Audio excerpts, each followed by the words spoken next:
So is anxiety healthy? Yes, absolutely. Some anxiety is healthy. Motivates us actually. And just as students, for example, say, oh my God, I have a test, I'm nervous. Well, what do you do about the test?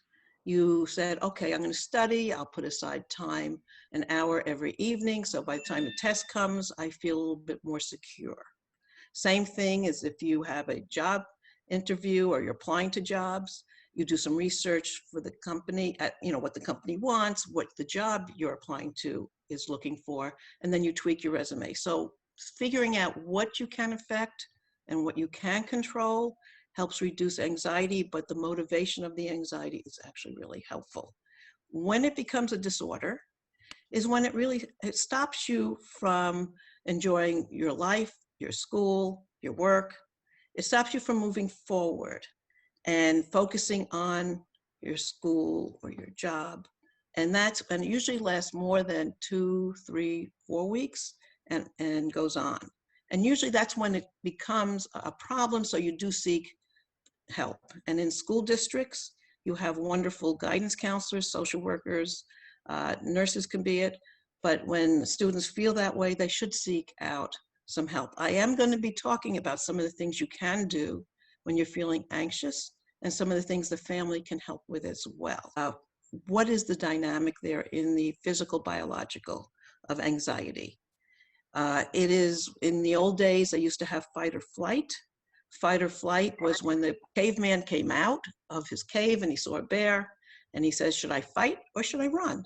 And so what does the body do? The brain sends signals to the adrenal glands.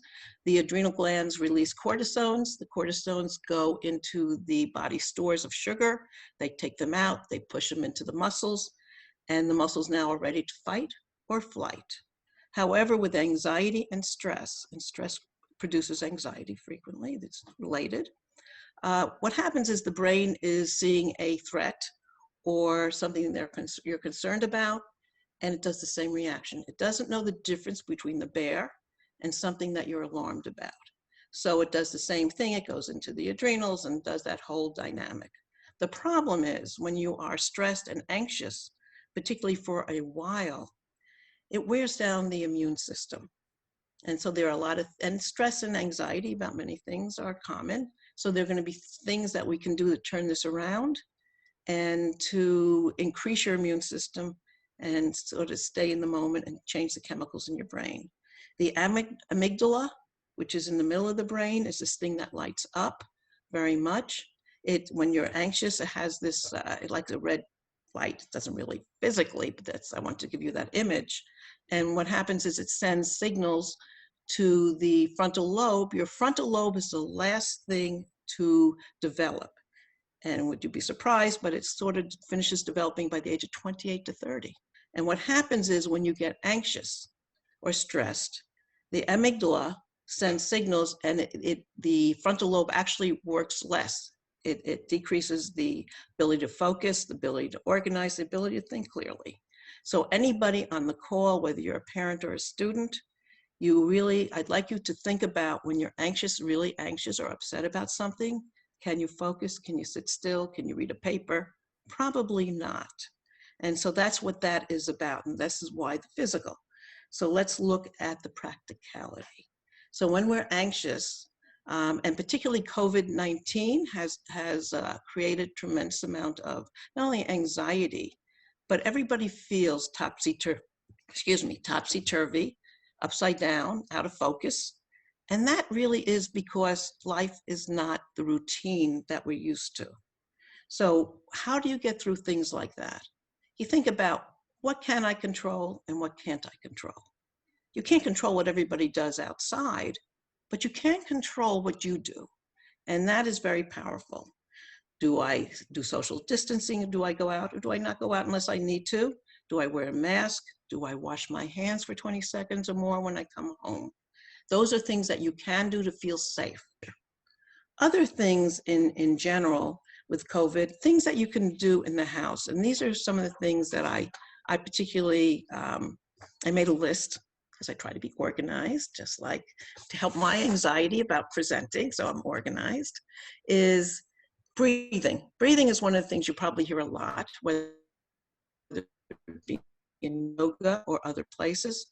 Counting in, taking a deep breath in, 4, 1, 2, count to yourself, because if you count out loud, you can't breathe, right?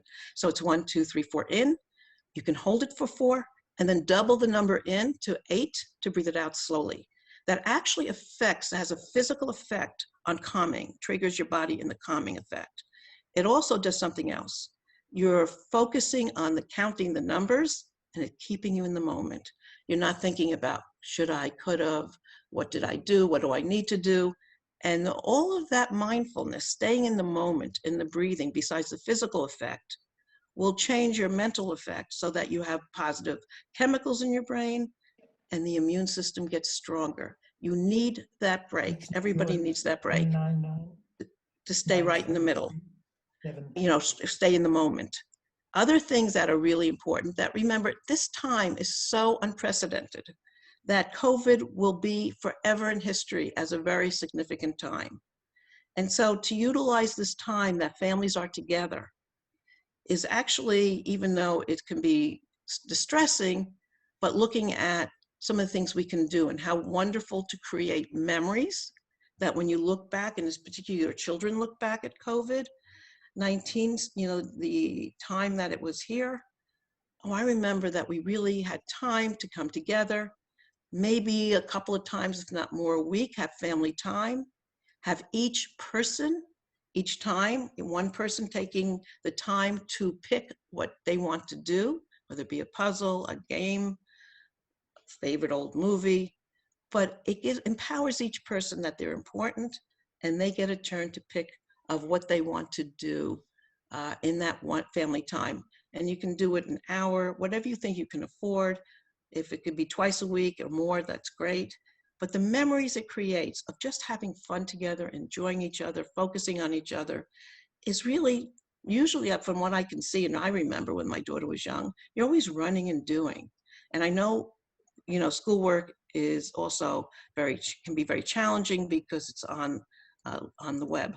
So what I would suggest is having a family meeting.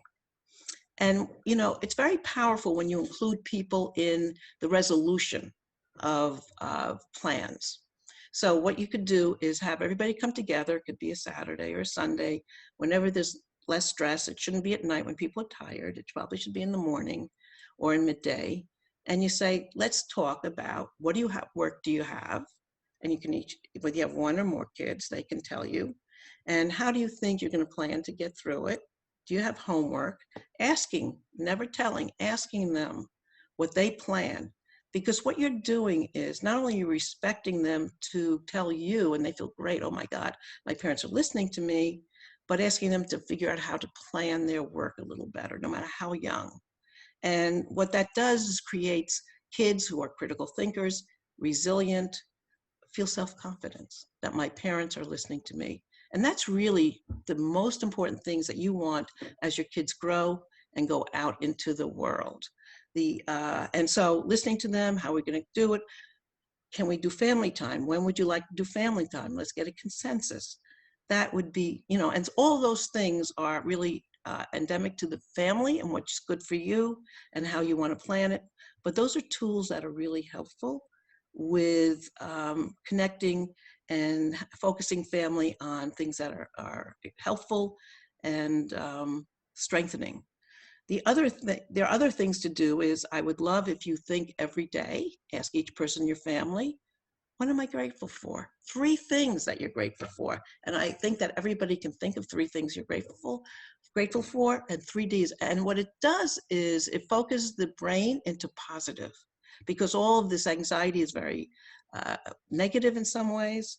So when you focus on things that you're grateful for, and I would love if you each would pick out a strength not only in yourself, but pick somebody else in the household and what you see as strength in them.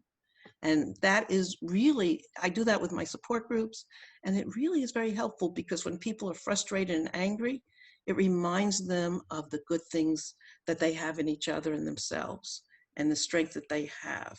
So those are the kinds of things. There's many more. If you have time to connect with relatives and friends, how wonderful. You haven't spoken to them in a long time because we don't have time. So calling, email, Facebook, whatever you do, it doesn't matter. And really that connection, because connection is one of the most important things in mental health. And the connection, whether it be in person or being a good listener, is huge. And that is connecting. All of the really is really, really important. And I think you can do it by not only in person, because we can't so much today, but by phone calls, emails, however you want to do it. For younger children, I would suggest asking them to every day to find an act of kindness that they've done.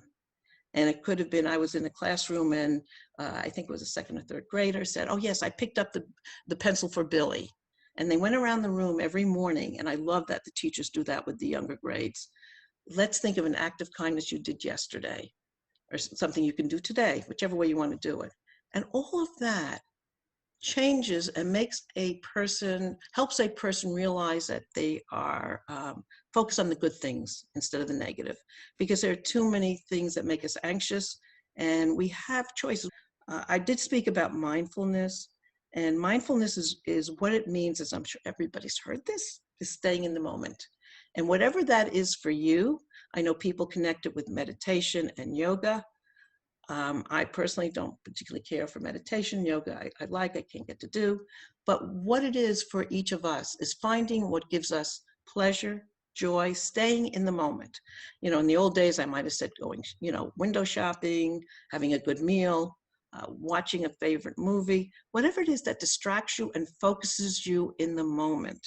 And that really changes, again, the chemicals in your head, in your brain to be positive, and strengthens that immune system for, as whenever you can do it, it would be great. If you can do it once a day, even for a few minutes, that's wonderful. Something else that's really helpful for the family as well is journaling. When you journal, you write down sometimes, and looking back at what you observed and it would be wonderful. This is a time in history that journaling might be really interesting to look back on. And what were your observations? What were your thoughts? What were your feelings? And that you can even write a book. Maybe you'll be famous. The other thing is that when you have worry thoughts, and this is for students as well as, and I've almost finished. Okay, I'll be finished in a second. So one of the things that this is really important. When you have worry thoughts and you have concerns, what I want you to do is write them down. And when you write them down, when you're most anxious and most worried, I want you to look at the thought or thoughts that's in your head. When you look at it, I want you to say, is this true? I want you to say, what can I do about it and what can't I do about it? What you say and what you do is the most important words and behaviors in your children's life. Whether you are alarmist and then children don't feel safe because everything is a big deal, you change the security feeling of your children.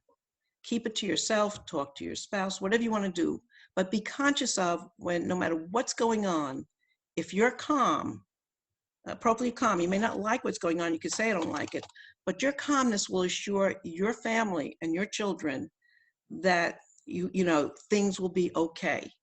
And I'm going to tell you something, when you calm and you don't trigger your children's nervous systems, they move through things a lot better.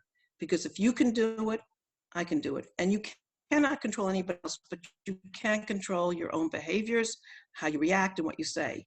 And if you haven't been doing some of the things and you want to change them, just remember, you can't control anybody else, but you can control how you react. And it takes time. And so really think about that. Never assume you know the reason for any behaviors. When a teacher or a child is doing something or not doing something, the most powerful thing you could do is ask. Don't assume you know the reason, because I'm going to give you a written guarantee that 80–90% you're wrong. Ask what happened. Open, easy questions. Criticism and judgment do not belong in any relationship, So really looking for the positives. I love that you did this. If you have a 4-year-old and the whole room is full of blocks and a mess, and you catch them putting one block on the shelf, I love that you put a block on the shelf. And they will want to do more. You want to change behaviors, find the positives. People don't go towards the criticism and the negatives. They go toward the positives. That's a little key, a secret I'm giving you all. Just real quick, so I'm Dan Doherty, Director of Counseling, North Shore Schools. I'm in charge of all the guidance counselors, K through 12, and Rita Berg, who's with us today, our high school social worker. Um, just some resources that we have available on the website. When the closure happened, we got together K through 12 psychologists, social workers, counselors, behaviorists, and put together a lot of resources that we have in a Google shared folder online.